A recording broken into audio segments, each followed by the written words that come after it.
Hey everybody, Larry Lawton here. I got a good video for you today. I'm going to explain technology from my days back in the 80s to today, back in 2022, 23. So this is going to be a good video. Before I get started, please check me out on YouTube, member programs, Patreon, Discord. Please check out the Crooked Diamond Cigar. It's Crooked Diamond Cigar, and it's crookeddiamondcigar.com. Check it out. That's going great. I'll book Gangster Redemption as well. Now I'd like to get into this video. Listen, when I think about technology today, and when I see a crime on TV or I see a modern, I always wonder, people ask me this a lot too. Larry, could you get away with a crime today like you did back in the day? Well, parts of them we could. The jewelry ones, maybe I could too, because I was so deep into that. I know those better than anybody on the planet, pretty much. Now, we did crimes when I was a younger guy, like robbing trucks. I'll give you a little a story on how we did that.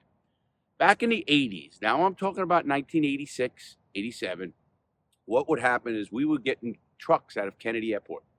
Now, you say, what do you mean they were robbing trucks? That was a big deal in the mob business, if you want to call it business.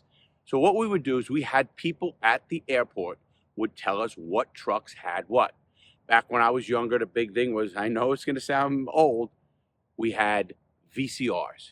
A VCR was a very expensive item at that time, and they would be shipped to the stores like Crazy Eddie. In Brooklyn, New York, we had a store called Crazy Eddie. The guy was crazy, too. He had crazy commercials. He ended up going to prison, too. But they would take these 18-wheeler full of electronics, full of stuff, and they would head to the stores, and we would know what trucks had what. We had an inside person. Well, what does the trucking companies do? What does the manufacturers do? Trucks, just like you're seeing right here. These are the kind of trucks we would rob. Yes, I can drive one. Funny story, we had a guy who couldn't drive one. That was a story in of itself. We also had a guy, he robs the wrong truck. We ended up calling him Jimmy Hangers because he robbed over 1 million clothes hangers, stupid clothes hangers. In fact, what we did is we called them Jimmy Hangers because we dropped the truck off the BQE. BQE is a highway in New York, and you have to use that highway. You got to remember something. In New York City, you think you can just go there with a truck. You can't, because you can't drive the Belt Parkway. Anything with the name Parkway, you can't drive a truck on it. You can't drive a commercial vehicle. Obviously, you wouldn't want to get stopped. Obviously, so what we do is we take these trucks from the airport. Here's exactly how we do it. One of the guys got caught one time, and we wondered how they got caught. How did they know? Well, they put a tracking device. This is when tracking devices first came out. If you're old enough and you might remember LoJack. LoJack was a device they put on cars. They don't even have that anymore. It would try to prevent people from robbing cars, and we would send the cars overseas. But we figured out once they're in a container ship from Port of New Jersey, the LoJacks didn't work anyway, and then it was offshore and it was at a distance, and LoJacks were no good anyway. Well, on this one, the trucks, what they did is they would take a VCR box, they would put the location device in that box. Now, why they put them in a box? Because here's why. When that truck leaves the airport, the terminal in the airport, what would happen would be this. If that truck went off route in any way, it would be sent to their control center, and they would know it, and they would alert authorities that the truck has either been hijacked or just something's wrong. So we figured out how to get that after the first guy got arrested. What we did was we ended up obviously knowing who controlled the trucking and who controlled these container ships at the airport. We ended up finding out what box in that truck had that control device, that had that little tracking device. The reason we wanted to know that is because once we know where it is, we could stop the truck, or at the airport, stop the truck or leave the package somewhere. You would take that box and just leave it on the ground. In fact, I'm going to show you guys exactly how that works. So what would happen is we'd know where that box, and the box was always in the back of the truck. That's important to know, because being it's in the back of the truck, they don't want to lose those devices. Back then, those devices were very expensive. So they don't want to lose them. They don't want to get, they get them. They had a person that would go pick that device up and they'd put it in another truck. You got so many trucks, but the hijacking was so bad in New York at that time, they needed to do something. Well, what happened here is we'd find out where that tracking device is. Now, we don't want the tracking device. What we want to do is take that tracking device out of that truck and leave it somewhere so the control center thinks the car or truck is on the side of the road. Now, I'm going to show you exactly how we did it. So what would happen is these are the kind of trucks. Pretty much the trucks don't change. They were older trucks, of course, but that's exactly how we do it. We knew that they always had a seal on them. So we always had to carry a pair of pliers, a cutting plier, and you had to get a really good one because they had these thick straps. They weren't straps, they were like a piece of metal, and you had to cut that metal to get into that truck. So normally we would cut that metal before we left the yard in Kennedy Airport. The reason we did that, you don't want to see it cutting it on the highway if a cop pulls up or something like that. So what we did that then, but here's what we would do. We'd come back, we then open your truck. Now, what would happen is the box would be within the first side, left, right side, and it'd be boxes. This truck would be full of VCRs, and I mean thousands of them. And their boxes about that big. So we would have to know which one. You're not going to go through every box. They knew exactly where that box was. So then what we did, got that box out, went right on the side of the road. The reason I want to show you this here is right over here, we would pull off the BQE. We were coming from Kennedy Airport heading to Brooklyn. So on the BQE, you got to go through the bridges, past the Brooklyn Bridge and all that stuff. Before that, the 59th Street Bridge and stuff. We would pull off to the side of the road. There was an area that had a big, wider area. We'd pull the truck off there, put the hazard lights on, pull it, put that box right on the side of the road.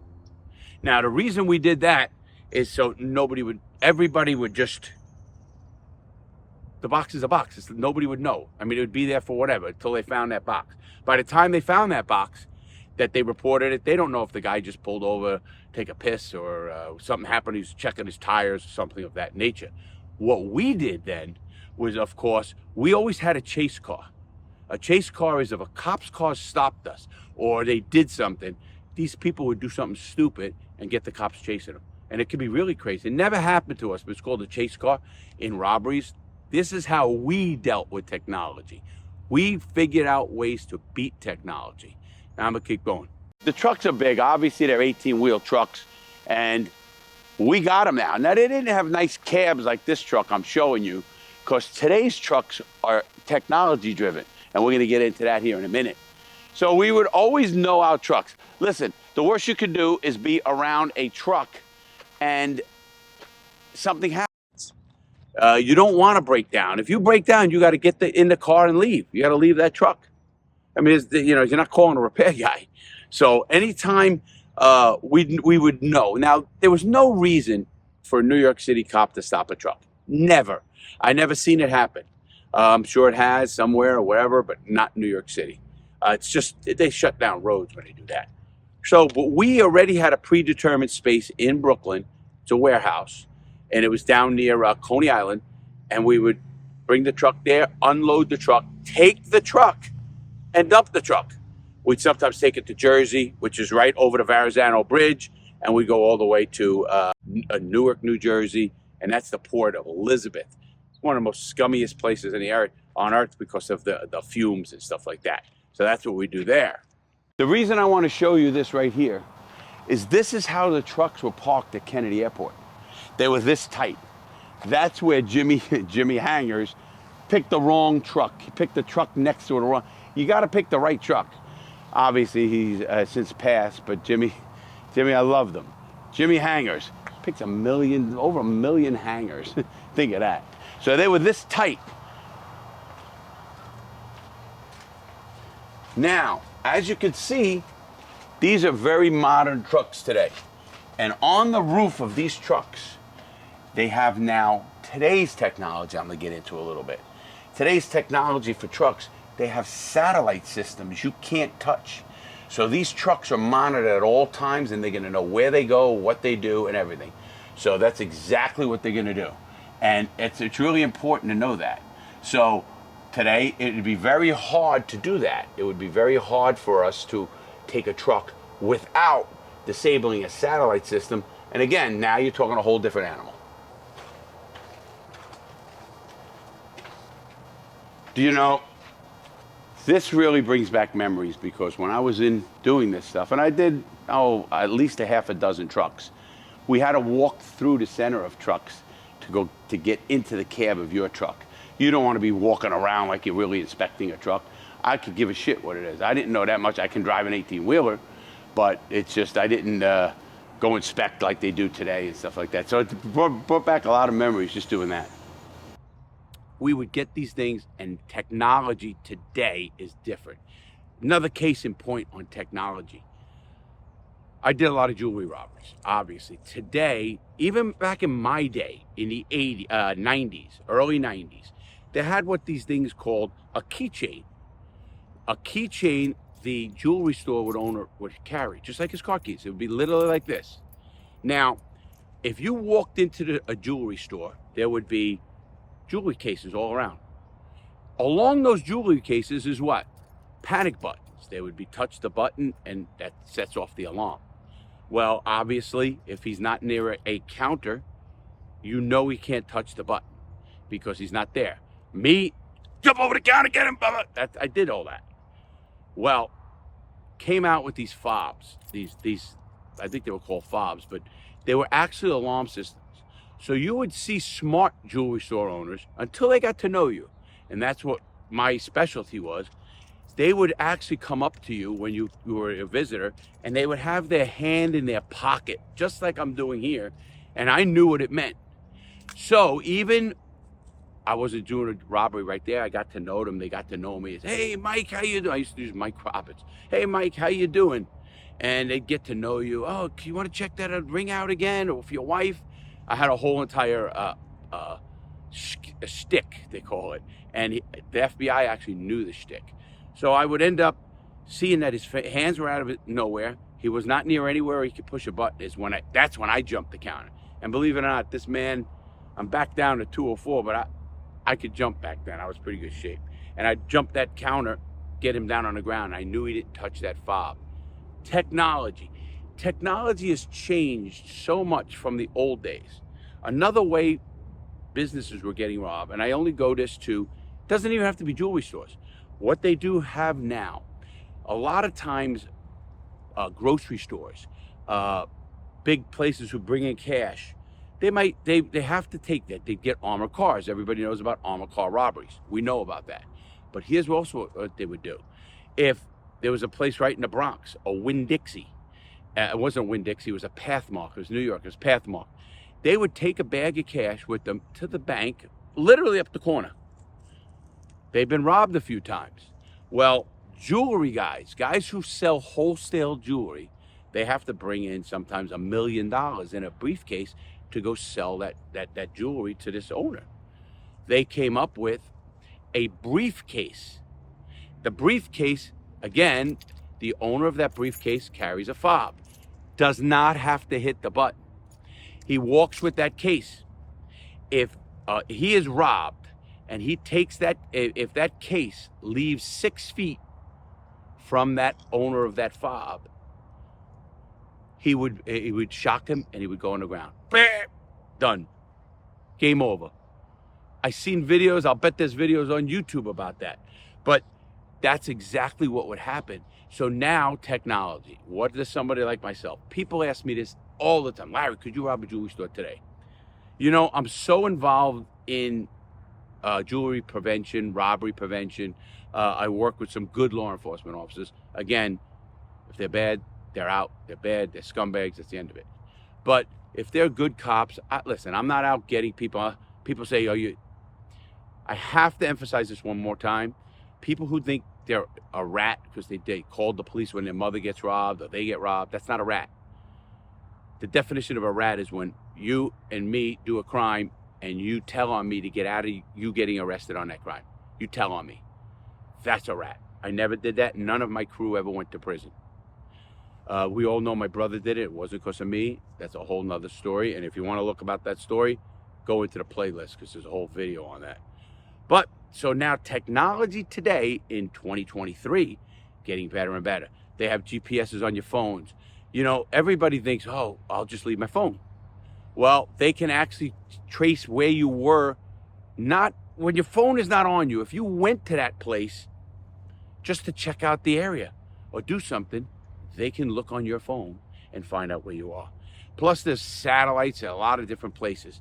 Now, it's very, very hard. But the one thing technology will never, ever stop is, I'm going to call it what it is, human stupidity or human laziness. Most jewelry store owners, most store owners, they get very complacent. They don't know they're going to be robbed, or they never think they're going to get robbed. And what do? They don't change up their routine like they're supposed to. They don't come in with 2 people like they're supposed to. They leave the jewelry store back door open, not on purpose. People who will watch them. I ended up robbing one jewelry store when a guy used to bring out the trash. They opened at 10 o'clock. Every 9:30, every morning, I'd watch him bring out the trash. Open the door, I wait for him, boom, knock them in the thing, down on the ground, handcuffed. Jewelry store's mine.